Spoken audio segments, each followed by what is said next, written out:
But can you hurry? You are so slow. The tank has been open forever. My children are waiting. The pump's the same for everyone. It's near full already. Just give it a moment. I have places to be faster. June 18th, 2024. Maggie Thornton had been running from her past for 15 years. The past caught up at pump number 7. She'd just finished screaming at the black man to move his ass when she saw his badge. Sheriff's deputy. The name tag read M. Williams. Her blood turned to ice water. Marcus Williams turned around slowly, the same face she'd seen in court, older now, harder. The man she'd sent to prison for 8 years with falsified evidence. "Hello, Maggie," he said quietly. His body camera was recording. 3 other customers had their phones out. In 15 years of running, she'd never imagined this moment, never planned for the day when the innocent man she destroyed would be wearing a badge and recording everything. The confrontation that started over gas pump etiquette was about to become evidence in a federal misconduct case.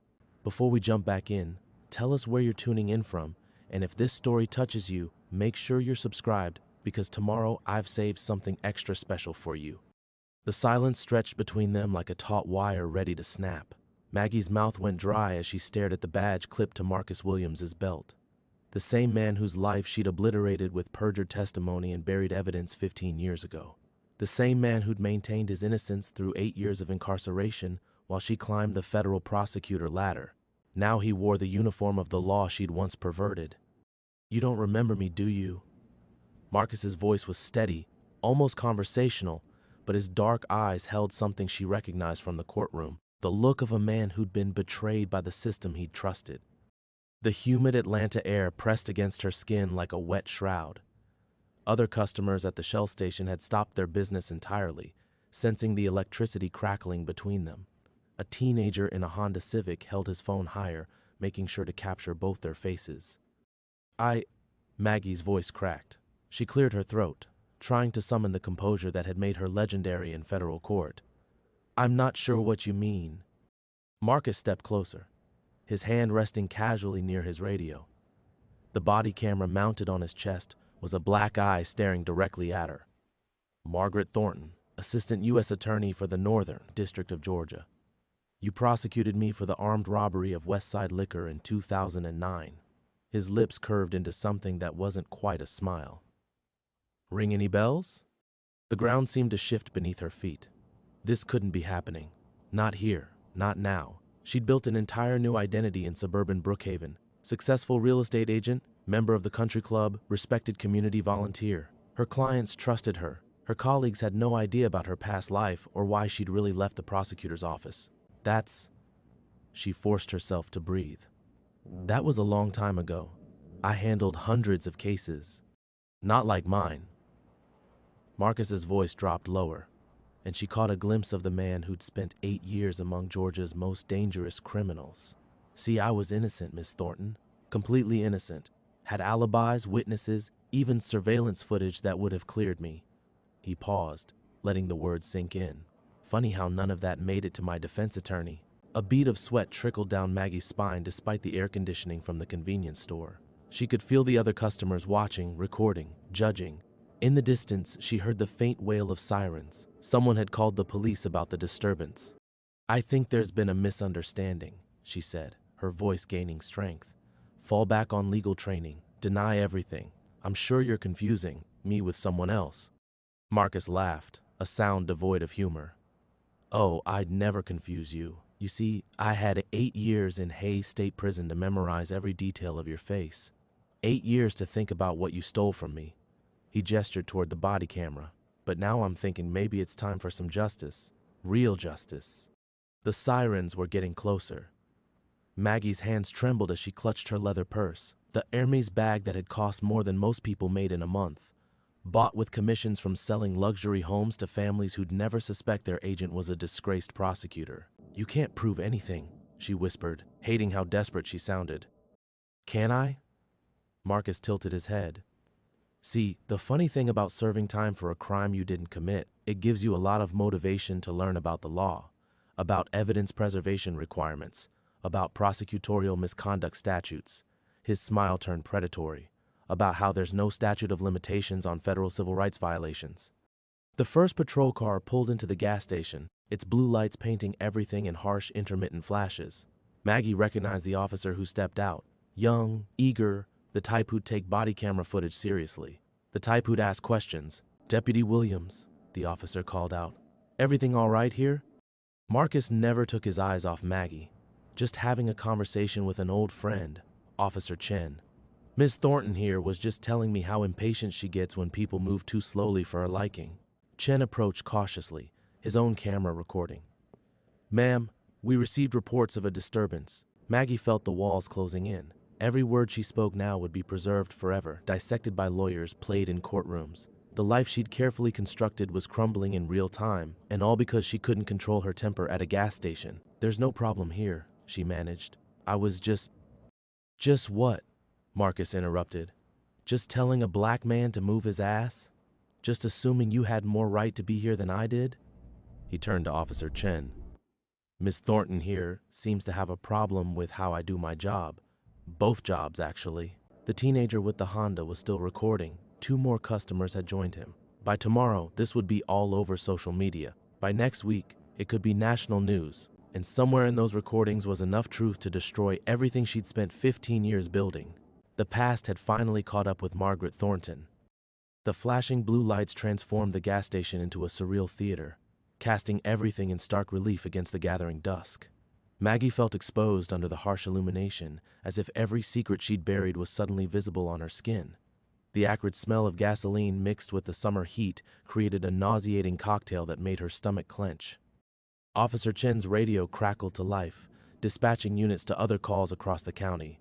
Normal Tuesday evening chaos, domestic disputes, traffic accidents, the routine dramas that kept law enforcement busy. But this wasn't routine. This was her entire world collapsing in real time. "Ma'am," Chen's voice cut through her spiraling thoughts. "Can you tell me what happened here?" Maggie's mouth opened, then closed. How could she explain that 15 years ago she'd been Margaret Thornton, federal prosecutor extraordinaire, the woman who never lost a case? How could she tell this earnest young officer that her perfect conviction record had been built on lies, buried evidence, and the systematic destruction of innocent lives? She couldn't, because admitting that would mean acknowledging what she'd become. Not just a disgraced attorney, but a woman who traded her integrity for career advancement and then spent 15 years pretending it never happened. "I was in a hurry," she said finally, her voice barely above a whisper. "I may have spoken rudely." Marcus let out a low chuckle that made her skin crawl. Rudely. That's one way to put it. He turned to Chen, his demeanor shifting into professional mode. "The lady was upset about how long I was taking at the pump. Made some comments about people who don't belong in nice neighborhoods." The words hit Maggie like physical blows. She wanted to deny them, to claim they were taken out of context, but the teenager's phone was still recording. Every word would be preserved, analyzed, shared across social media platforms where context died and outrage lived forever. Chen made notes in his pad, his expression carefully neutral. "Ma'am, did you make statements about Mr. Williams' right to be in this area?" "Deputy Williams," Marcus corrected quietly. "I've been with the sheriff's office for 3 years now." The irony was so sharp it cut. The man she'd sent to prison had not only rebuilt his life, he'd joined law enforcement. He'd become everything she'd pretended to be, a guardian of justice, a protector of the innocent. While she'd spent 15 years selling overpriced houses to wealthy suburbanites, Marcus Williams had dedicated himself to actual service. "I didn't know," Maggie whispered, though whether she meant his rank or something deeper, she couldn't say. "Lot of things you didn't know," Marcus said, or chose not to know. The gas station's fluorescent lights buzzed overhead, casting everything in harsh white light that made shadows appear absolute. Maggie became hyper-aware of every detail, the teenager still filming, now joined by 2 other customers with their phones out. The concerned expression on Chen's face as he tried to piece together what was clearly a more complex situation than a simple gas station dispute. The way Marcus stood with the easy confidence of a man who'd survived hell and emerged stronger. She thought about her daughter Sarah in California, building her own legal career with the prestigious firm that had recruited her straight from Stanford Law. Sarah, who'd grown up proud of her mother's prosecutorial record, who'd chosen law school partly because she wanted to follow in those footsteps.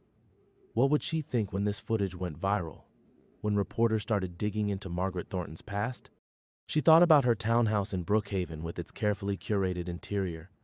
Every piece chosen to project success, and respectability. The kitchen, where she hosted dinner parties for other real estate agents.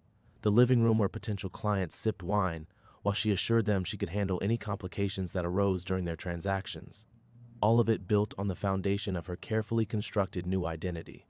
Most of all, she thought about the box hidden in her bedroom closet, the one containing case files she should have destroyed years ago. Evidence of the corner-cutting and outright misconduct that had defined her prosecutorial career. She'd kept them like some kind of insurance policy, never quite sure against what. Now she realized they were evidence of her own crimes, waiting to destroy her. "Deputy Williams," Chen said carefully, "do you want to file a complaint about this incident?" The question hung in the humid air like smoke. Maggie held her breath, knowing that whatever Marcus said next would determine whether this ended as an uncomfortable encounter or the beginning of something much worse. Around them, the gas station had taken on the quality of a crime scene. Too bright, too public, too permanent. Marcus looked at her for a long moment, and in his eyes she saw something that terrified her more than anger or hatred. Patience. The kind of patience a man learned in prison, the kind that could wait 15 years for justice. "Not yet," he said finally. "But the night's still young." The words "not yet" echoed in Maggie's ears as Officer Chen closed his notepad, the sound of the cover snapping shut unnaturally loud in the humid air. She watched the young officer exchange a look with Marcus, a brief professional acknowledgement that this wasn't over, just postponed. "I'll need both your contact information," Chen said, his tone suggesting this was routine procedure rather than the life-altering bureaucracy it represented for Maggie. "In case we need follow-up." Marcus rattled off his badge number and department extension with casual efficiency. When Chen turned to her, Maggie's throat constricted. Her real estate business cards were in her purse, each one printed with Margaret Maggie Thornton in elegant script, the name that had allowed her to disappear from her old life, to become someone new. But Marcus already knew exactly who she was. She fumbled for a card with trembling fingers, hyper-aware of Marcus watching every movement. As Chen took it, his radio crackled again, another call requiring his attention. The ordinary chaos of police work that had once been the backdrop of her prosecutorial career, when she'd worked closely with law enforcement to build cases. When she'd been on the same side as men like Marcus. "Thank you both for your cooperation," Chen said, clipping the radio back to his belt. "Try to have a good evening." As his patrol car pulled away, the blue lights fading into the distance, Maggie found herself alone with Marcus in the harsh fluorescent glow of the gas station. The other customers had gradually dispersed, though she noticed the teenager, with the Honda, still lingering near the convenience store, probably uploading his footage to every social media platform he could think of. 15 years, Marcus said quietly, his voice carrying easily across the space between them. "That's how long I've been wondering if I'd ever see you again." Maggie's legs felt unsteady. She leaned against her BMW, the warm metal providing the only solid thing in a world that had suddenly become fluid and dangerous. "What do you want?" "What do I want?" Marcus laughed, but there was no humor in it. "Lady, I want 8 years of my life back. I want my mother to have lived long enough to see me vindicated. I want my son to have grown up with his father instead of visiting him through prison glass." Each word hit her like a physical blow. She'd known, intellectually, that her prosecutorial misconduct had consequences, but she'd never allowed herself to think about the human cost.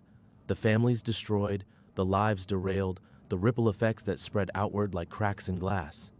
"I had a son," Marcus continued, his voice growing quieter and somehow more terrifying. "Jerome. He was 6 when you sent me away, 12 when I got out. You know what 8 years means to a kid? It means your daddy becomes a stranger. It means growing up angry and confused and ashamed." Maggie's mouth opened, but no words came out. What could she possibly say that would matter? That she was sorry? That she'd been young and ambitious and caught up in a system that rewarded convictions over justice? That she told herself everyone she prosecuted was probably guilty of something? The excuses sounded pathetic, even in her own mind. "Jerome's 21 now," Marcus said, pulling out his phone.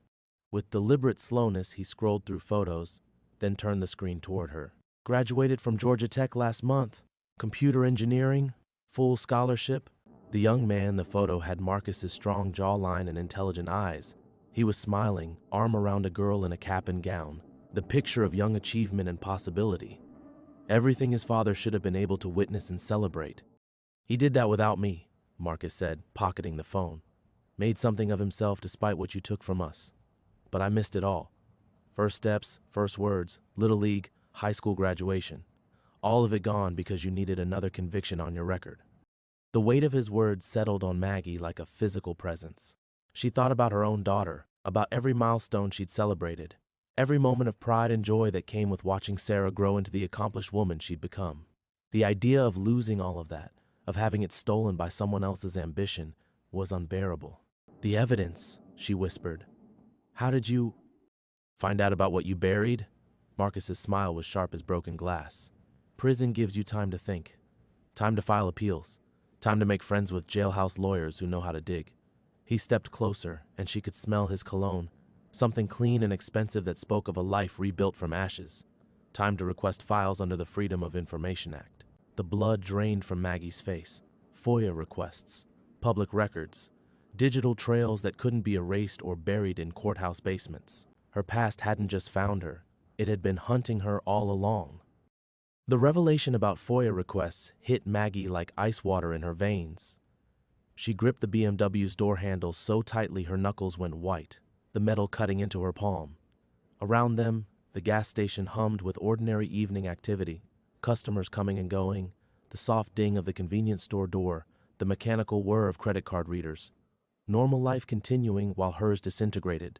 "You're lying," she said. But even as the words left her mouth, she knew they sounded desperate, pathetic. Marcus tilted his head, studying her with the same methodical patience she'd once seen from career detectives. "Am I? You want to bet your freedom on that assumption?" Her mind raced through the implications. FOIA requests meant paper trails, digital records, email chains between her office and the police department, evidence logs that showed what had been submitted and what had mysteriously disappeared. All the careful manipulations she thought were buried forever, suddenly exposed to daylight.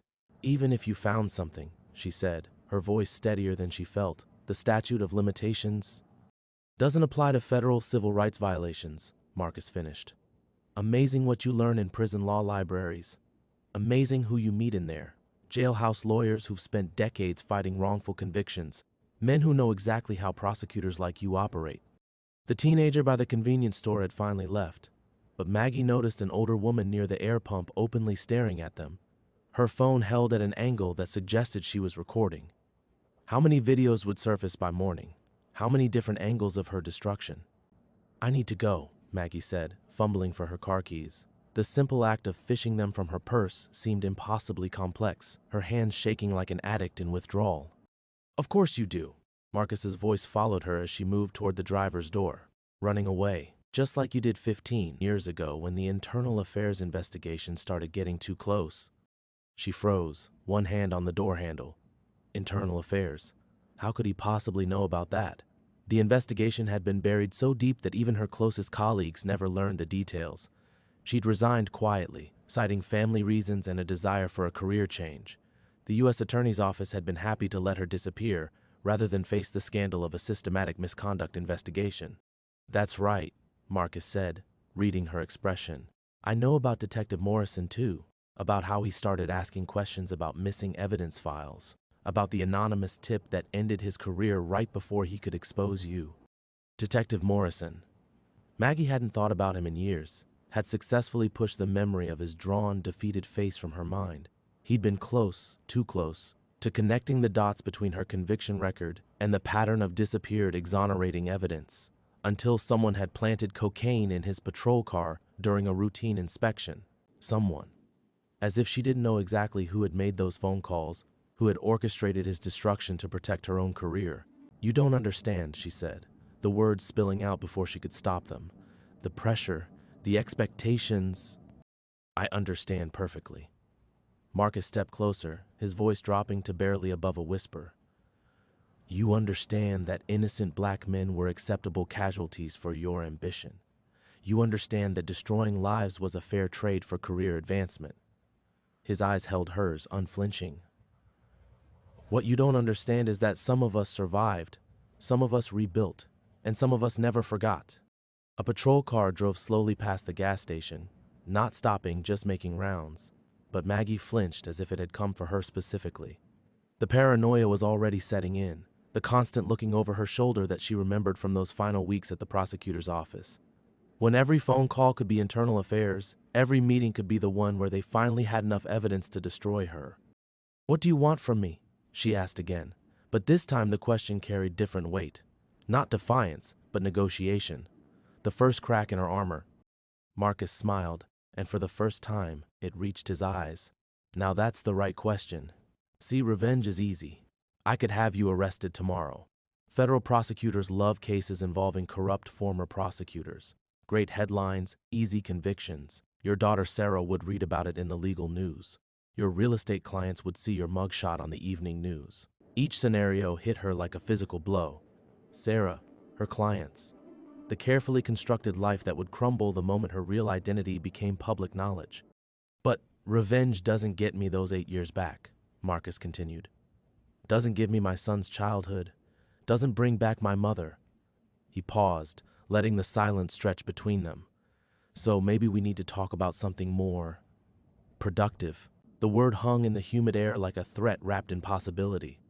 Maggie realized with growing horror that this wasn't ending tonight. This was just beginning, and Marcus Williams held all the cards. Productive.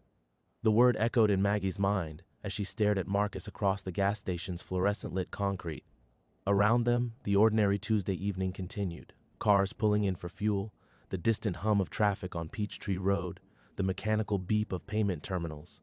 But for her, time had fractured into before and after this moment. "What does that mean?" she whispered. Marcus pulled his phone from his pocket again, but this time he opened what looked like a voice recording app. The red record button glowed like a tiny eye in the harsh light. "It means you're going to tell me about the others." Others. But even as she said it, Maggie felt the familiar clench of guilt in her stomach. The same feeling that had plagued her those final months in the prosecutor's office, when she'd lie awake at night mentally cataloging all the corners she'd cut, all the evidence she'd buried, all the lives she'd treated as stepping stones. "Don't insult my intelligence," Marcus said. "A prosecutor doesn't just wake up one day and decide to frame an innocent man. It's a pattern, a system. And I wasn't your first victim, was I?" The recording app sat between them like a landmine. Maggie could see her reflection in his phone's black screen, haggard, older than her 58 years, wearing the expression of a woman watching her world collapse in real time. "I can't." "Can't what? Tell the truth?" Marcus's voice carried 15 years of controlled fury. "Let me help you remember. Darnell Thompson, 1998. Armed robbery conviction overturned 3 years after I went away. Took his legal team that long to prove the ballistics evidence had been tampered with." He paused, watching her face. "Ring any bells?" It did. God help her, it did. Darnell Thompson, 22 years old, 2 kids at home. The ballistics report that showed the gun couldn't have been fired in the robbery. The report that had somehow developed chain of custody issues and disappeared from evidence just before trial. Kevin Martinez, 2001, Marcus continued relentlessly. Drug trafficking. Witness statements that contradicted the police report somehow never made it to discovery. He served 6 years before someone finally listened to his appeals. Each name was a weight added to her chest. Maggie could barely breathe, could barely stand upright under the accumulating gravity of her crimes. These weren't just case files anymore. They were human beings whose lives she'd stolen with the casual efficiency of a serial killer. How many others are there, Margaret? The use of her real name was like a slap. How many men are sitting in cells tonight because you needed another conviction?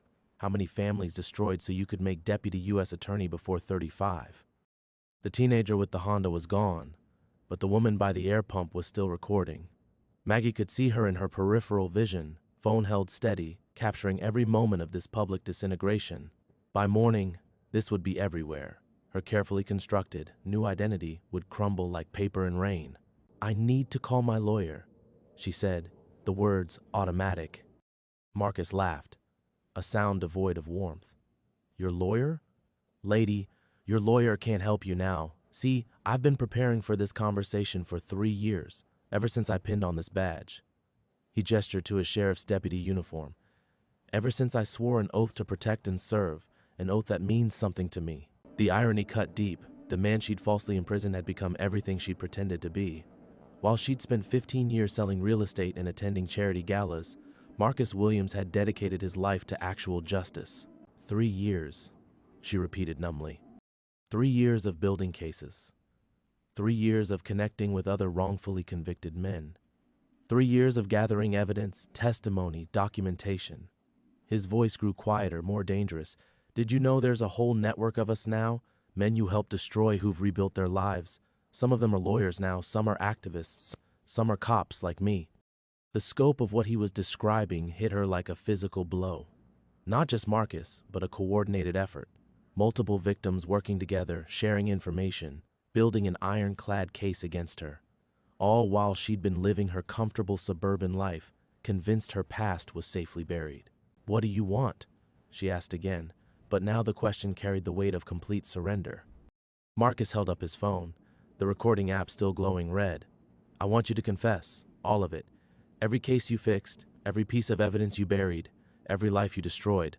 I want the truth about Detective Morrison and how you had him framed to protect yourself."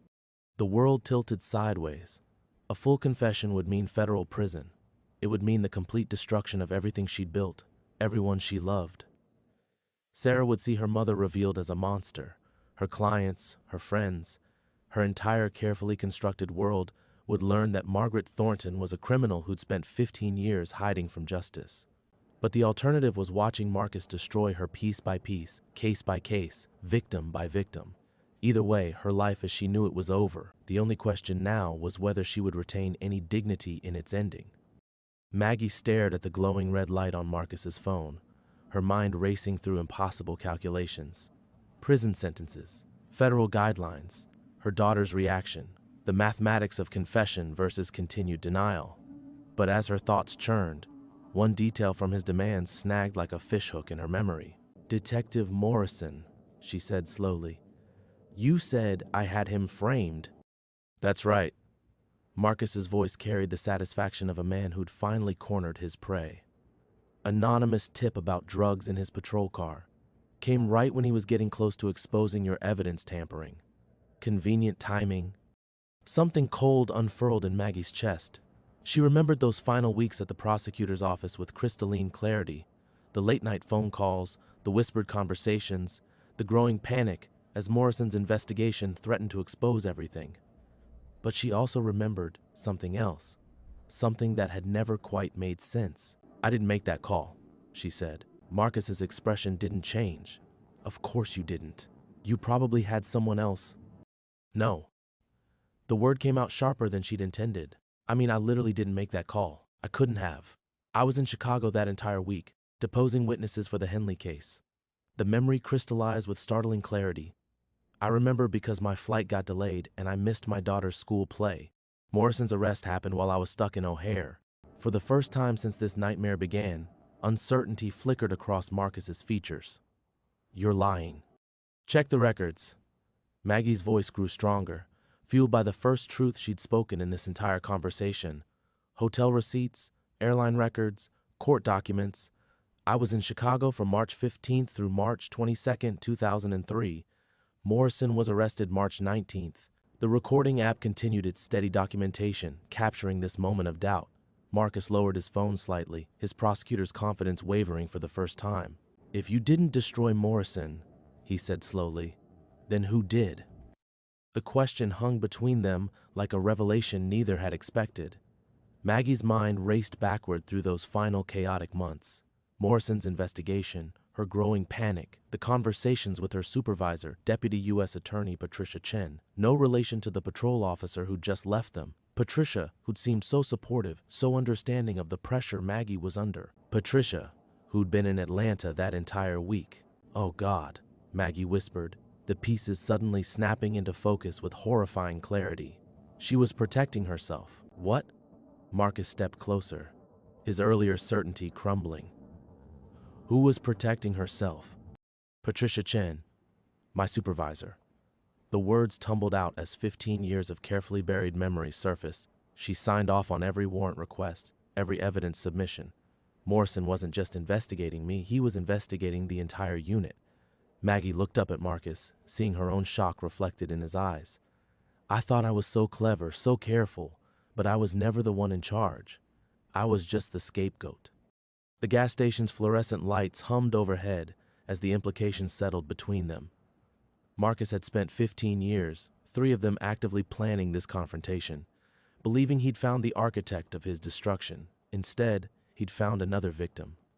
The anonymous tip, Maggie continued, her voice gaining strength as the truth crystallized. Patricia would have known Morrison was closing in. She would have known about his evidence requests, his interviews, and when he got too close. She trailed off, remembering her supervisor's concerned expression during their final meeting. The way Patricia had encouraged her resignation had made it seem like an escape rather than an admission of guilt. Marcus's phone trembled slightly in his hand. "You're saying you weren't the one calling the shots?" "I thought I was," Maggie said. And for the first time in 15 years, she felt something approaching honesty. "I thought I was this master manipulator, this corrupt prosecutor who'd gamed the system. But I was 27 years old, desperate to impress my boss, following procedures she'd established." She looked directly at Marcus, seeing him clearly for the first time tonight. "That doesn't excuse what I did to you, what I did to all of them. But Patricia Chen, she's still there. Still U.S. Attorney for the Northern District. Still destroying lives." The recording app captured Marcus's sharp intake of breath. After 3 years of preparation, of building his case against Margaret Thornton, he discovered that the true architect of the conspiracy was not only still free, she'd been promoted. 15 years, he said quietly, echoing his earlier words, but with entirely different meaning now. 15 years, and she's been running the same office, overseeing the same prosecutors, probably doing the same things she taught you to do. The woman by the air pump had moved closer, clearly straining to hear their conversation. In a few hours, fragments of this exchange would be scattered across social media. But the story wouldn't be what either of them had expected when this night began. Marcus finally stopped the recording, the red light disappearing into digital darkness. When he looked at Maggie again, his expression had shifted from predator to something more complex. Still angry, still hurt, but no longer certain he'd found his true enemy. "We need to talk," he said. "Really talk. Not here."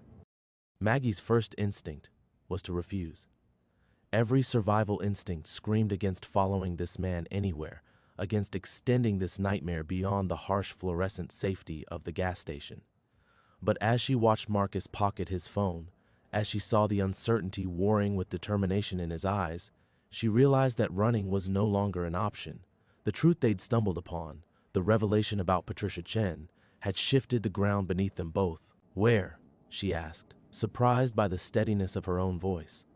Marcus glanced around the gas station, noting the woman with the phone who was still hovering near the air pump, the security cameras capturing every angle of their conversation. "There's a diner on Roswell Road, Mel's. 24 hours, neutral ground." He paused, studying her face. "Unless you're planning to disappear again." The accusation stung because it was accurate. Disappearing was exactly what she wanted to do. Drive straight home, pack a bag, and vanish into whatever life she could cobble together somewhere else. But Patricia Chen's face floated in her memory, sharp and calculating, and Maggie realized that running would only ensure the real architect of these crimes continued operating with impunity. "I'll be there," she said. Marcus nodded curtly and walked toward his patrol car without another word. As his taillights disappeared into the stream of traffic on Peachtree Road, Maggie stood alone under the gas station lights, feeling the weight of 15 years' worth of carefully constructed lies collapsing around her. The drive to Mel's Diner took 12 minutes through Atlanta's suburban sprawl, but it felt like crossing between worlds. With each mile, Maggie felt the protective shell of Margaret Thornton, successful real estate agent, respected community member, devoted mother, cracking away to reveal the person underneath. The person who'd sent innocent men to prison, the person who'd been too ambitious, too desperate, too willing to follow orders without questioning their moral cost. Mel's Diner occupied a corner lot between a mattress store and a tax preparation office, its neon sign casting pink and blue shadows across the empty parking lot. Through the large windows, Maggie could see Marcus already seated in a corner booth, 2 coffee cups steaming on the table between them. He'd chosen the spot carefully, far from other customers, with clear sight lines to all entrances. Even in civilian conversation, he thought like a cop. The bell above the door chimed as she entered, and the lone waitress looked up from her crossword puzzle with practiced disinterest. Marcus watched Maggie approach, his expression unreadable. When she slid into the booth across from him, he pushed one of the coffee cups in her direction. "Black," he said, seemed appropriate. She almost smiled at the dark humor before catching herself. Nothing about this situation warranted levity. Thank you. They sat in silence for a moment, the gravity of what they'd discovered settling between them like a third presence at the table. Finally, Marcus spoke. Tell me about her. Patricia Chen. What was she like as a supervisor? Maggie wrapped her hands around the warm coffee mug, using it to anchor herself. Brilliant. Demanding. She had a conviction rate that was legendary in the district. Made U.S. attorney before she was 40. She paused, remembering. She used to say that justice was about results, not process. That we owed it to victims, to do whatever it took to put criminals away. Whatever it took, Marcus repeated, including framing innocent people. She never put it that way. It was always about efficiency, about not letting technicalities prevent justice. Maggie felt sick saying the words, remembering how persuasive Patricia had been, how noble their mission had seemed. She'd review every case personally. If evidence was problematic, she'd suggest alternative approaches, ways to strengthen the prosecution, by burying exonerating evidence, by focusing on the evidence that supported guilt. The distinction felt pathetically thin now, but at 27, desperate to prove herself worthy of Patricia's mentorship, it had seemed like sophisticated legal strategy. She made it seem like we were protecting the integrity of the justice system. Marcus leaned back in the booth, studying her with the intense focus she remembered from their first encounter years ago, when she'd been the prosecutor and he'd been the defendant she was determined to convict. How many cases, how many people did she have you destroy? The question she'd been dreading. Maggie closed her eyes, forcing herself to count, to remember names and faces she'd spent 15 years trying to forget. Directly? 12 cases where I knowingly withheld or destroyed evidence. But the system, she opened her eyes, meeting his gaze. Marcus, she's been running that office for 15 years since I left. If she's still operating the same way, still teaching young prosecutors her methods, the implications hung between them. Dozens of prosecutors, hundreds of cases, a systematic corruption that had been operating for decades under the guise of effective law enforcement. Marcus pulled out his phone again, but this time he opened his contacts instead of the recording app. I need to make some calls. The network I told you about, they need to know what we've learned. Maggie nodded, understanding that she'd crossed a line she couldn't uncross. The point of no return had arrived not with fanfare, but with the quiet click of Marcus's phone as he began to dismantle the career of the woman who taught them both that justice was just another word for winning. The first call Marcus made was to someone named David. Maggie listened as he spoke in the clipped, efficient tones of a law enforcement professional, but she could hear something else underneath, the controlled excitement of a hunter who'd discovered his quarry was larger than he'd imagined. We need an emergency meeting, Marcus said into the phone. Tonight. All of them. A pause. No, not Thornton, someone bigger, much bigger.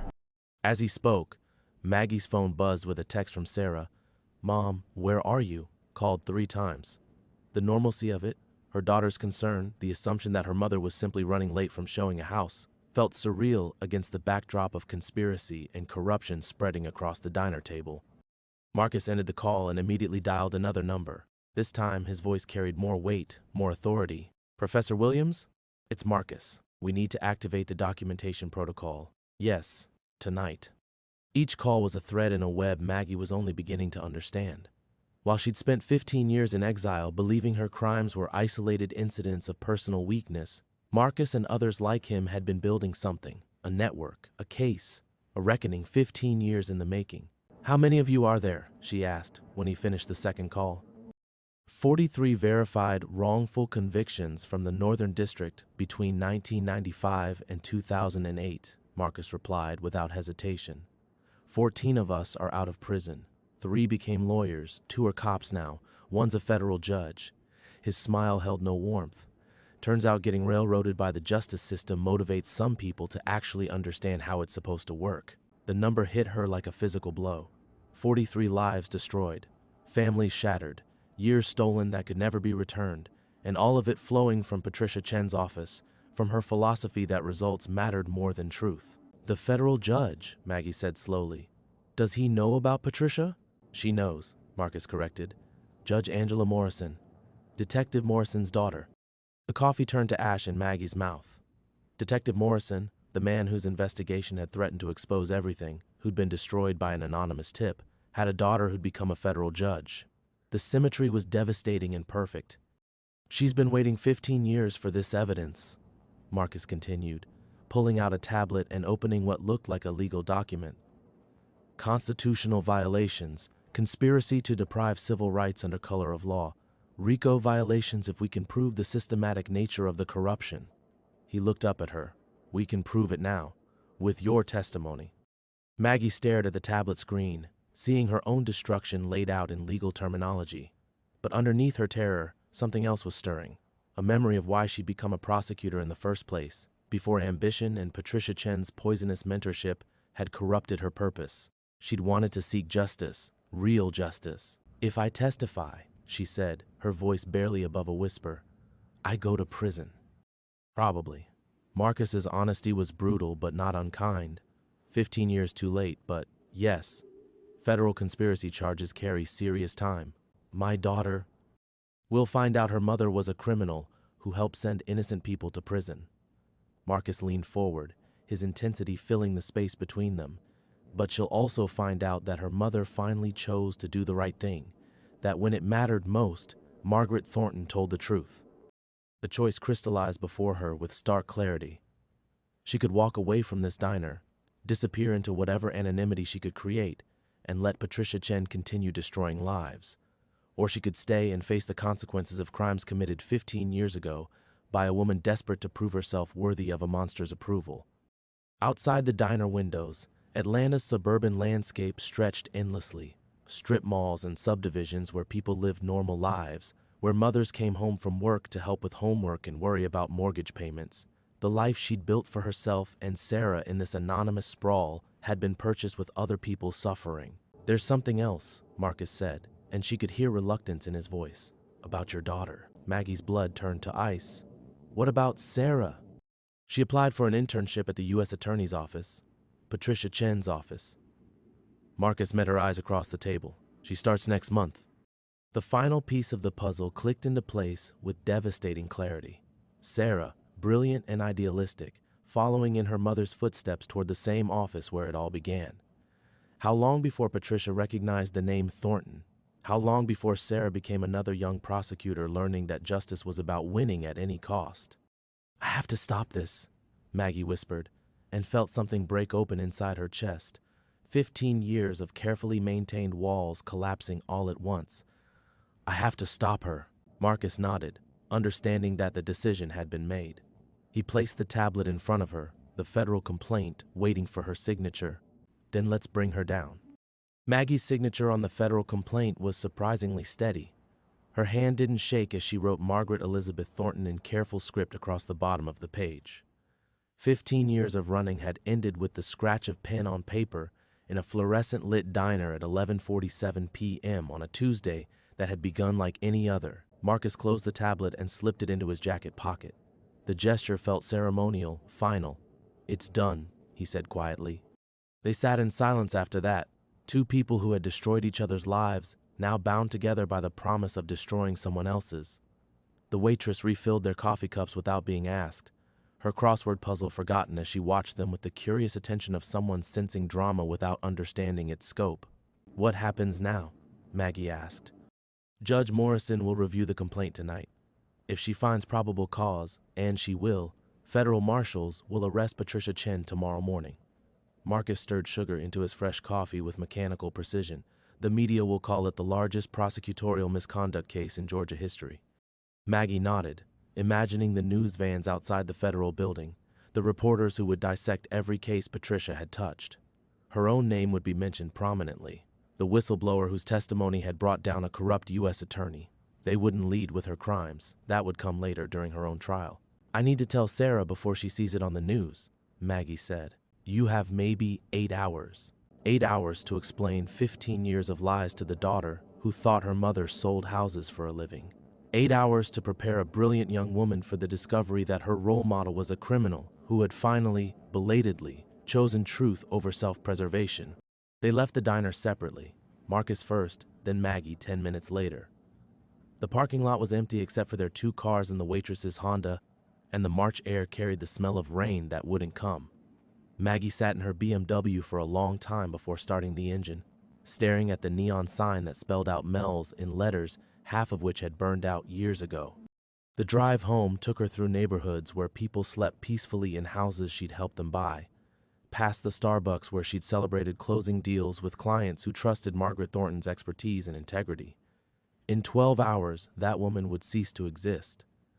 What would emerge from her ashes was uncertain. A felon, certainly, possibly a pariah, but perhaps also something closer to the person she'd been before Patricia Chen taught her that justice was negotiable.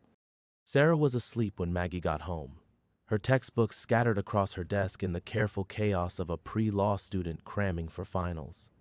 She looked peaceful in the blue glow of her laptop screen, her face unmarked by the knowledge that would transform her world before sunrise. Maggie stood in the doorway for several minutes, memorizing this last moment of her daughter's innocence. She made coffee, her fourth cup since leaving the gas station, and sat at the kitchen table with her phone. Sarah's internship acceptance letter was still pinned to the refrigerator, Patricia Chen's signature bold and confident at the bottom. The woman who had mentored Maggie's destruction had unknowingly reached for her daughter. The poetry of it was sick and perfect. At 6:23 a.m., her phone rang. Marcus's name appeared on the screen. "It's happening," he said without preamble. "Marshals are moving now." Maggie closed her eyes and let herself imagine Patricia Chen's shock as federal agents appeared at her door. The woman who had built a career on other people's suffering was about to discover what it felt like to be hunted. "Thank you," she said, though the words felt inadequate for the magnitude of what Marcus had accomplished. Not just tonight, but across 15 years of patient investigation and careful planning. "Don't thank me yet," Marcus replied. "This is just the beginning." He was right, of course. Patricia's arrest would trigger a cascade of investigations that would consume months, maybe years. Every case she'd touched would be scrutinized. Every prosecutor she'd trained would be questioned. The Northern District would be turned inside out in search of other victims, other crimes, other evidence buried in pursuit of results over truth. And somewhere in that cascade, Margaret Elizabeth Thornton would be swept away entirely. Sarah woke to find her mother sitting at the kitchen table with 2 cups of coffee and a stack of newspapers that wouldn't carry yesterday's story for several more hours. But the real story, the one about justice delayed and debts finally paid, was ready to be told. "Mom?" Sarah said, noting her mother's expression. "What's wrong?" Maggie looked at her daughter and smiled. Not the careful, protective smile of the last 15 years, but something raw and honest and heartbreaking. "Everything," she said. "But I think it's going to be all right." Outside, Atlanta was waking up to a day that would end very differently than it began.